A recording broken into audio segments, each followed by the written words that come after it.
खरं तर वंदनीय बाळासाहेब ठाकरे हे कधी अमितभाई आणि मोदी शहा यांना भेटले नाही असं अजिबात नाही। सातत्यानं अमितभाई शहा किंवा मोदीजींच्या पाठीशी बाळासाहेब ठाकरे उभे राहिलेले होते।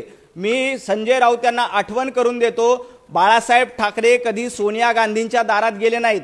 बाळासाहेब ठाकरे कधी राहुल गांधी अगदी बरोबर। हिंदू हृदय सम्राट सन्माननीय बाळासाहेब ठाकरे हे कधीही सोनिया गांधी आणि राहुल गांधी यांना भेटायला दिल्लीतील त्यांच्या घरी गेले नाहीत, हे सत्यच आहे। आणि उद्धव साहेब आणि आदित्य साहेब हे सोनिया गांधी आणि राहुल गांधी यांना त्यांच्या घरी जाऊन भेटले, हे देखील सत्य आहे। उगीच लपवाछुपी करण्याचं काही कारण नाही।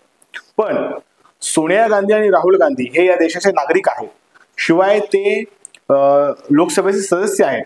तर या देशाचे नागरिक आणि लोकसभेचे सदस्य असलेल्या लोकांना भेटणं हे गैर आहे का, याचं स्पष्टीकरण नवनाथ बन यांनी द्यावं, पहिली गोष्ट। आणि सगळ्यात महत्वाच्या गोष्टीचं स्पष्टीकरण आणखीन द्यावं नवनाथ बन यांनी, की नरेंद्र मोदी साहेब नवाज शरीफ यांच्या बर्थडेला कशाला गेले होते। म्हणजे नवाज शरीफ यांनी काय नरेंद्र मोदींना आमंत्रण दिलं होतं का, काय दिलं होतं की ते डायरेक्ट पाकिस्तानमध्ये जाऊन नवाज शरीफला भेटून आले।